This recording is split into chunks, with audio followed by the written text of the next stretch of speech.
Still wearing the hat, the crewman stands over him. "Oh no, Doug.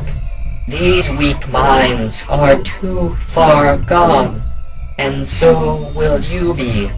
The crewman rips the foil hat off of Doug's head, and immediately he winces in pain.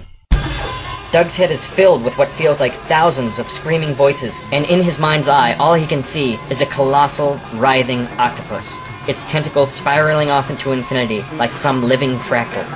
His mind is being bombarded with shouts and commands, and the harder he fights it, the more it hurts. He is consumed by the will of the octopus, so much so that he can't see the crewman standing over him, laughing hysterically in his face. The crewman is laughing so feverishly that he can't hear the sound of the pipe wrench whistling through the air before it hits his face.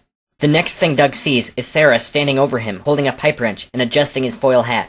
Doug is still coming out of his daze as he speaks. "That sucked." "You're a poet, but you're absolutely right. That's the worst thing I've ever felt. Now keep your hat on." Doug gets to his feet. "You gotta hide. They'll know where we are." "All right. Now move." Sarah ducks away into the next room. Doug starts running towards the stairs, using the directions that the cook gave him. He goes down one level to the floor that the fridge is on. He turns 2 corners as directed, and stops in the hallway, where 12 crew wait outside the refrigerator door. In the heat of the moment, Doug yells to get their attention, but what comes out of his mouth makes no sense at all. "Hey! Jerk store!" The 12 crew members look up at Doug. Well, Doug thinks to himself, it got their attention, and the crewmen all charge after him as he runs away. With the hallway empty, Sarah comes around the corner, having snuck down a separate staircase. She gives the secret knock on the door, and the cook unlocks the door from the inside. They try to open it, but it won't budge. The crew has put a lock on the outside. She can hear Jim from the other side of the door. "Sarah? What's wrong? The door won't open, are you alright?" "There's a lock!" She takes the pipe wrench and slams it against the lock, but to no avail. "No! They'll hear you! If you can't open it, just head back to the hole." "No, I can do this." She starts scanning the ground for something else to use. Meanwhile, Doug is running from corridor to corridor, being chased by a dozen possessed sailors. The lead sailor is too fast for Doug and tackles him to the ground, but because of the lord, he shoots out of the crewman's grasp down the hallway. Doug fights to get up, but he can't help but slip. All of the other crew trip and fall on top of the downed man. One jumps over the pile, but ends up slipping on the trail of grease that Doug left behind. By this time, Doug regains his footing, and the others are charging at him again. Back at the fridge, Sarah has found a crowbar and is desperately trying to break the lock. "This is taking too long. Just go!"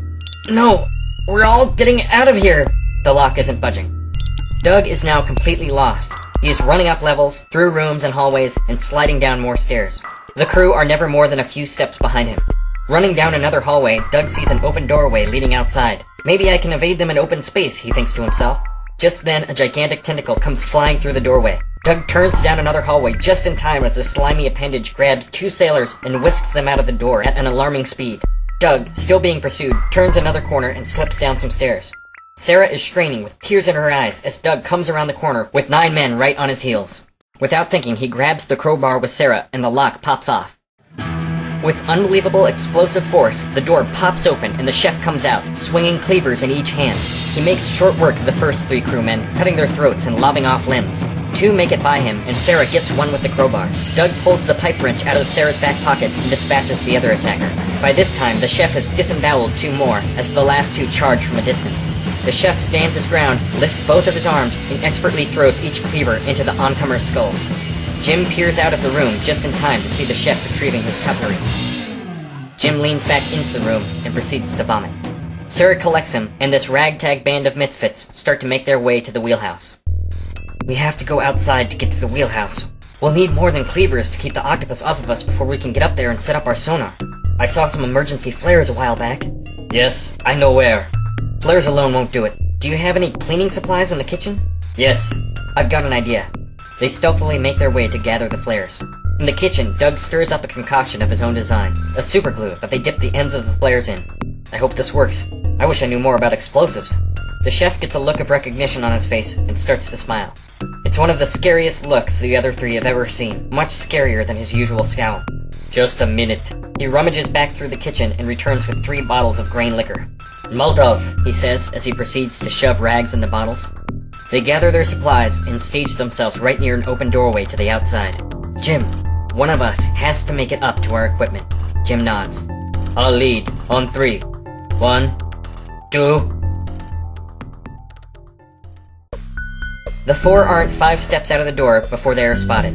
They make their way down the narrow passage to the main deck as 3 sailors rush them from the front. The chef starts pulling out smaller knives from his apron and throws them through the air with deadly precision. One after one, the men drop.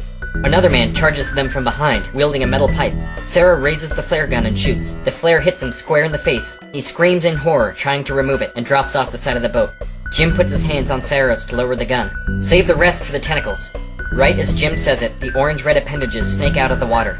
Just as the 4 come out into the open, Doug yells duck, and they all hit the deck. A tentacle swipes right over their heads and completely obliterates a load of crates. The chef jumps up and raises his cleavers to the tentacle, but a voluminous stream of ink shoots out at him like a fire hose. The chef goes flying across the deck, covered in an oily mess. Get up the stairs! I'll hold him off!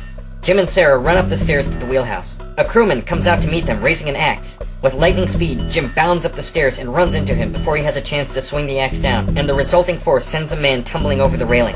The tentacle rises up to attack Doug. Doug takes aim with his flare gun and shoots it right on target. The flare sticks and the tentacle thrashes around in pain. The tentacle retreats into the water to try and extinguish the flare. A sailor rushes Doug from the side and tackles him to the ground. The sailor is raining punches down on Doug. The tentacles are streaming out of the water and grabbing onto the boat. The octopus is gaining leverage and pulling itself out of the water. As it does, the boat lists heavily to the port side. Sarah and Jim nearly fall off the railing. Doug and the sailor slide down to the octopus. The sailor almost falls off the boat, but at the last second he grabs onto the railing. A tentacle comes up and grabs its lower half with a suction cup the size of an oil barrel. It starts to pull on the sailor and rips him in half. The top half of his body still dangles from the railing. Jim and Sarah have regained their footing and now see that Doug needs help. Sarah lights Jim's Molotov cocktail. Jim throws it at the large head of the octopus, but it goes a bit too far and disappears into the water. Damn it, yells Jim. The sonar, says Sarah. Jim climbs up into the wheelhouse. Luckily, there's no sign of the captain, so he starts to work on patching the boat's electrical system into their equipment. Meanwhile, Doug has his feet on the boat's railing, trying not to fall right on top of the octopus into the water. The octopus raises its underside to expose a landscape of large suckers on its white underbelly. From the center of the mass appears a large beak the size of an SUV. The beak lunges out towards Doug, who quickly steps across the railing to dodge it. The beak bites down on the ship like a vice and starts ripping straight through the metal, pulling a large chunk of the hull back into the sea. As the octopus slides back into the water, the boat rolls back level. Jim tries to hold on and not damage the delicate work of rewiring the equipment. From the other side of the wheelhouse, a group of crewmen are running up the stairs. Sarah lights another Molotov cocktail just in time and throws it across the room to the starboard entrance, right at the feet of the crewmen. They burst into flames and fall to their knees, screaming. One still advances towards Jim, completely ablaze. Sarah desperately looks for her flares when a knife comes breaking through the front window and lodges itself into the crewman's temple. Sarah looks out the window to see the chef covered in black ink, grabbing for another knife. Who is this guy? Doug has gotten to his feet and is heading back to the wheelhouse stairs when the octopus mounts the boat again, causing it to tip dramatically. Doug falls backwards towards the open hole on the port side. A moment before, the chef saw the octopus behind Doug and had the foresight to grab a length of rope. He now dives for Doug, just in time to grab his feet and keep him from falling into the jaws of the behemoth. Sarah had been thrown across the room of the wheelhouse and now helps Jim by keeping him aloft so he can continue working on the sonar. Jim is trying his best to hold on while splicing wires together. The octopus's parrot-like beak is gnawing on the side of the ship. The chef helps swing Doug from side to side to keep him from the beak's tearing bites. Sarah looks down to see Doug and the chef in their compromising predicament. "Jim," she shouts, "hurry!" "I'm almost there," Jim says, sweat beating down his brow. Doug grabs for his belt to pull out his flare gun. He gets it out and loads it just in time as a tentacle is bearing down on him. He fires and the flare attaches itself to the tentacle, which immediately retreats. Doug's small victory is short-lived as the beak clamps down, missing his head by inches. The chef is having trouble holding on to Doug as his pants rip, causing him to drop another foot onto the beak. Doug starts beating at the beak with the butt of his flare gun, but his efforts are fruitless as the beak is rock hard. Sarah is watching helplessly as she looks up to Jim, pleading with him. "We're out of time!" "Got it," says Jim, finishing the final splice.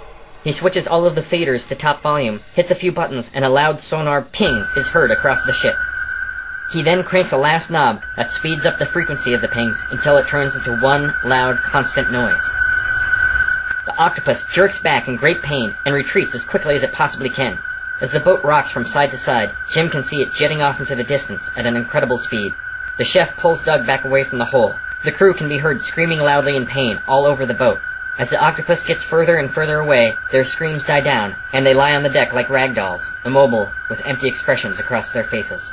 Doug and the chef run up to the wheelhouse as Sarah puts out the fire with an extinguisher.